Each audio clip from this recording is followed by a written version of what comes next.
कि राहुल गांधी जी संभल जाओ, नहीं तो आपका भी वही हाल होगा जो आपकी दादी का हुआ है। कि राहुल गांधी जी की जो जुबान काट करके लाएगा उसको 11 लाख रुपए मिलेंगे। ये कांग्रेस पार्टी है और ये राहुल गांधी है। जान से मारने की धमकी से हम लोग किसी भी तरीके से डरने वाले नहीं हैं। एक नेता कह दे कि इनको मार दिया जाए, जान से इनकी जुबान काट ली जाए क्योंकि उनकी बात उनको पसंद नहीं आ रही।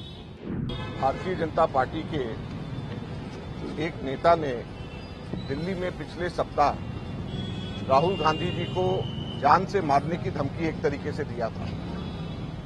जब उन्होंने कहा कि राहुल गांधी जी संभल जाओ, नहीं तो आपका भी वही हाल होगा जो आपकी दादी का हुआ है।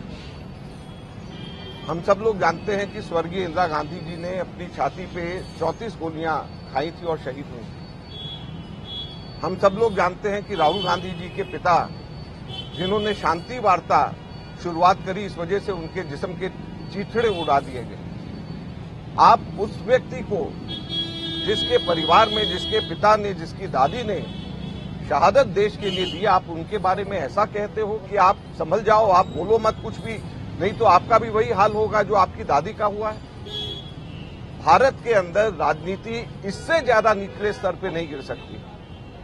चलिए, एक व्यक्ति ने कह दिया, हो सकता है उसके अपने निजी विचार हो सकता है कि वो अपने आकाओं को खुश करना चाह रहा हो, लेकिन ना तो उसके आकाओं ने, ना भारतीय जनता पार्टी के नेताओं ने उसको चुप कराने की कोशिश करी, ना उसकी भर्त्सना करी। उसके 2-3 दिन के बाद में भारतीय जनता पार्टी के ही सहयोगी दल ने, उसके एक नेता ने, विधायक ने ये कह दिया कि राहुल गांधी जी की जो जुबान काट करके लाएगा उसको 11 लाख रुपए मिलेंगे। क्या ये राजनीति है? आपको जिसकी बात पसंद नहीं, आपको जिसकी आवाज पसंद नहीं, आपको इसलिए उसकी बात पसंद नहीं, इसलिए उसकी आवाज पसंद नहीं क्योंकि वो अक़लियत की बात करते हैं, माइनॉरिटीज की बात करते हैं, दलितों की बात करते हैं, पिछड़े वर्गों की बात करते हैं, मजदूरों की बात करते हैं, संविधान को बचाने की मांग करते हैं, इसलिए आप कहते हैं कि उनकी जुबान काट लेगा जो उसको 11 लाख मिलेंगे। आपको उसकी आवाज, उसकी बात पसंद नहीं, इसलिए आप कहते हैं कि तुम्हारा भी वही हाल होगा उसी तरीके से जो तुम्हारी दादी का हुआ था। मैं एक चीज बता देना चाहता हूं भारतीय जनता पार्टी को, ये कांग्रेस पार्टी है और ये राहुल गांधी है। जान से मारने की धमकी से हम लोग किसी भी तरीके से डरने वाले नहीं हैं।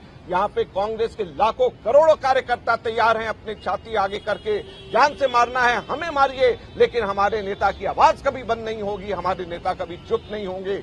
इसी प्रकार से हमारे नेता दलितों के, पिछड़े वर्गों के, अक़लियतों के और कुचले वर्गों के कॉन्स्टिट्यूशन को बचाने के लिए इन सब की आवाज हमारे नेता उठाते रहेंगे। ये आज हम कहना चाहते हैं और सरकार को भी ये कहना चाहते हैं कि वो संभल जाए, अपने लोगों को संभालें, अपने लोगों को बचाएं, उनको बताएं। और ये कोई एक जगह, 2 जगह नहीं है। जो व्यक्ति इनको पसंद नहीं आता उसको ये खट से उसको कहते हैं कि ये आतंकवादी है, उसको आतंकवादी ब्रांड कर देते हैं। एक मंत्री भारत सरकार का इसलिए उनको राहुल गांधी जी को आतंकवादी ब्रांड कर दे क्योंकि जो राहुल गांधी बोल रहे हैं वो उनको पसंद नहीं।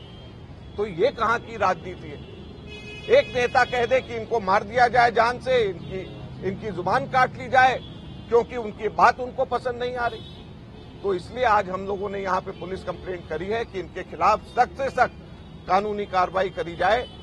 आज सरे चौराहे पे बीच में पब्लिक मीटिंग के अंदर अगर कोई व्यक्ति ये कहे कि इनका वही हाल होगा जो इनकी दादी का है, मैं समझता हूं कि इससे ज्यादा बड़ा सीधे के सीधे जान से मारने की धमकी कानूनन तौर के ऊपर नहीं हो सकती। इसलिए हम पुलिस को कह रहे हैं कि इस पे कार्रवाई होनी चाहिए और इनके ऊपर एक्शन लिया जाना चाहिए। के खिलाफ मुकदमा दर्ज करने की आपने हम लोगों ने एनेक्सेस दिए हैं और 4 लोगों के खिलाफ में, जैसे मैंने कहा कि दिल्ली के अंदर एक उनके पूर्व दिल्ली के जो विधायक हैं, भारतीय जनता पार्टी के नेता, शिवसेना के जो महाराष्ट्र के विधायक हैं जो भारतीय जनता पार्टी के समर्थक हैं, उनके बारे में, केंद्र सरकार के अंदर पंजाब से पहले और अब राजस्थान से आए हुए सांसद मंत्री हैं उनके बारे में, और एक यूपी से मिनिस्टर हैं जिन्होंने परसों उन्होंने भी राहुल जी के खिलाफ में बोला है।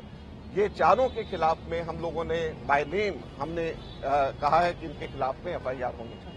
कल कांग्रेस अध्यक्ष ने चिट्ठी भी लिखी पहले आप लोग लगातार इस बात को उठा रहे हैं, तब से अब तक बीजेपी की ना टॉप लीडरशिप से कोई बयान आया है, ना ही गृह मंत्रालय इसके सामने अब पूरा मामला बनता है, ऐसे काबू का बनता है। तो चुप्पी को कैसे देखते हैं? देखिए, इसमें एक सवाल और कनेक्ट है। आपको याद होगा गृह मंत्री के खिलाफ जो है कांग्रेस के नेताओं की तरफ से इसी तरह से टिप्पणी की गई थी, जिसमें मुकदमा भी दर्ज हुआ था, कार्रवाई भी। देखिए, बड़ी सीधी सी बात है कि इस तरीके की टिप्पणी राहुल गांधी जी के खिलाफ में जो करी गई, आज तक के इतिहास में कभी भी ऐसा नहीं हुआ, यह अप्रत्याशित है। और ये भारतीय जनता पार्टी के नेताओं का फर्ज बनता है कि राजनीति की गरिमा को बना करके रखें।